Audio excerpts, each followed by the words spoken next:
Em um país sério, considero eu, um devedor, ou um grande devedor, nem sequer votaria uma medida dessa sendo parlamentar. No Brasil, nós acabamos de ver, e recém foi aprovado, um parlamentar que é grande devedor, deve 67 milhões de reais, ter sido designado, é da base do governo, do partido do governo, ter sido designado para ser o relator da MP 766.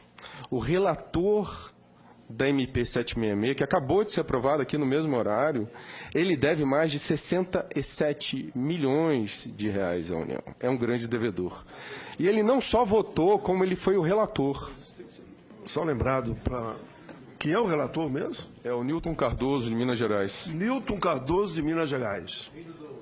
Deve 67 milhões e foi o relator da medida que deu anistia, é isso?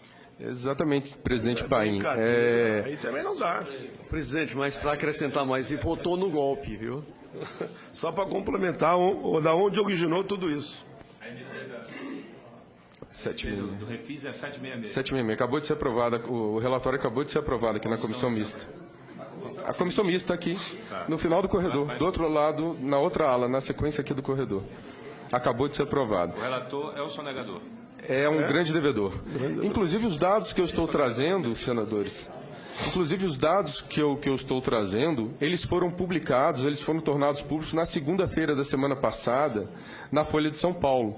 A Folha de São Paulo, via PGFN, porque os dados, como eu disse no início, são públicos, estão no site oficial da Procuradoria-Geral da Fazenda Nacional, lá estão os dados de que esse parlamentar deve mais de 67 milhões. São dados públicos, à disposição da internet de qualquer cidadão.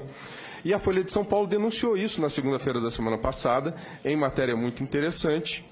Mesmo assim, o governo anuiu que ele continuasse como relator e tem toda uma situação por trás, nos bastidores, de permitir que um programa de parcelamento, que inicialmente não deveria nem existir, porque prestigia o mal pagador em detrimento do bom pagador, o trabalhador, por exemplo, ele não tem nem como não pagar, ele já é descontado na fonte, já tem descontado na fonte seu imposto sobre a renda.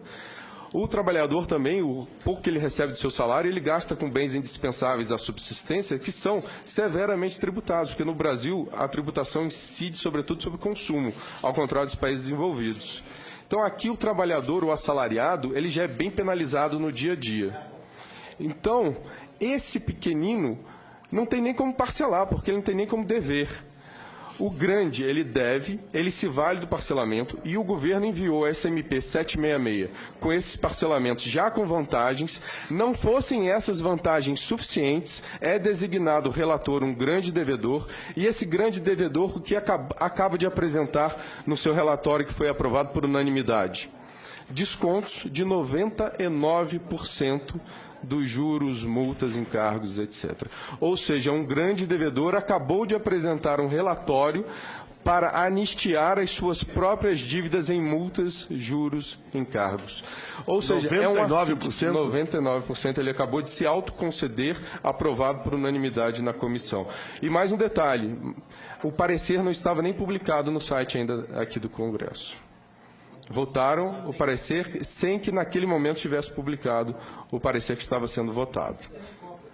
Então, essa situação é extremamente grave. Eu imagino que num país sério, um parlamentar desse nem sequer participasse da votação. Aqui ele participa e o governo anui que ele diga qual é o texto que será submetido à aprovação.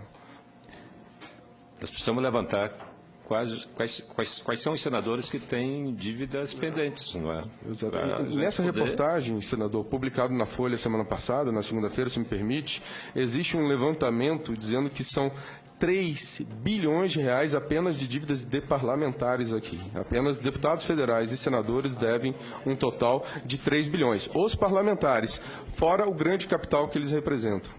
Ou seja, estão legislando em causa própria. Exatamente. Fazendo lei para beneficiar as próprias dívidas, para anistiar, para extinguir as próprias dívidas. Exato.